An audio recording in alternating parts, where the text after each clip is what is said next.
Peggy Nash. She is a former NDP MP, currently from the Centre of Labour and Management Relations at Toronto Metropolitan University. Peggy, appreciate your time today. What do you make if you just heard from Minister Lecce? Well, it's very frustrating, and I think, frankly, sad that this government has decided to really put Ontario's children in the middle of this dispute. Their obligation as a government is to come to the bargaining table and do everything possible to negotiate a fair collective agreement. That is their duty. It is the right of working people to try to make improvements in their lives. We're talking about workers who are at the very bottom of the pay scale and who are just doing essential work, looking after some of the neediest kids in our province.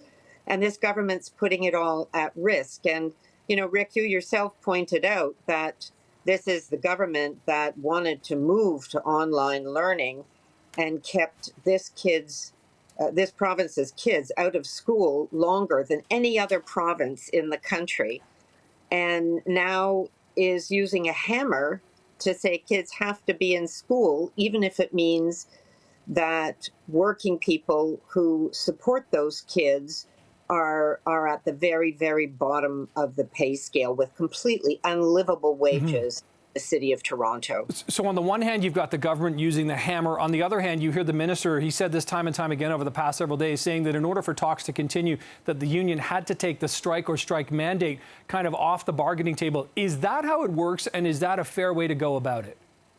So a couple of things here. First of all, unions routinely take strike mandates. Sometimes they're a week before setting a deadline. Sometimes they're months before.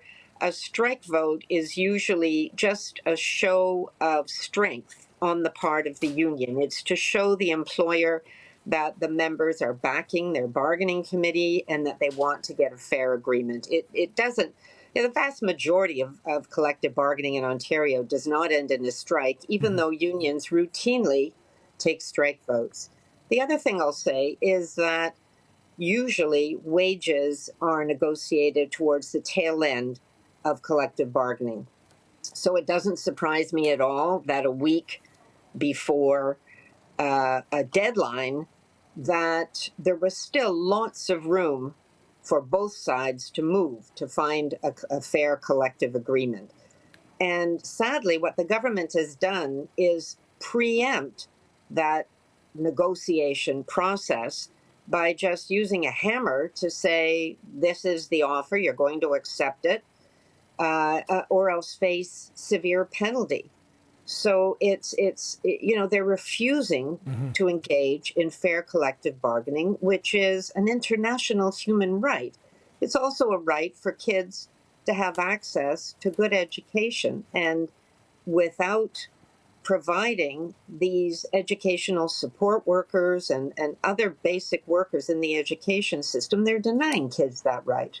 And it seems to be sending a chill through other unions as they get ready for negotiations as well. Peggy Nash, certainly appreciate your time and insight this afternoon. Thanks for joining us here on CP24. Pleasure.